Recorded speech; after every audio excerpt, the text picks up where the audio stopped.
Bé, doncs m'agradaria fer un parell de reflexions sobre la gran jornada que avui el rector de la universitat ha pogut viure a la ciutat de Solsona.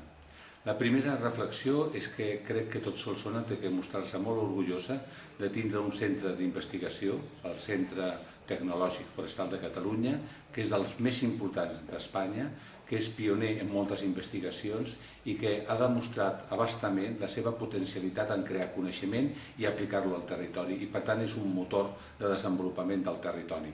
En aquest sentit, la Universitat de Lleida se sent molt orgullosa de ser partícip d'aquest projecte i avui he felicitat a tots els seus components perquè una cosa que va semblar molt modesta ha acabat sent un gran centre d'investigació. I en segon lloc m'agradaria també fer una segona reflexió que l'he vist avui i que m'ha sobtat molt però m'ha molt agradablement.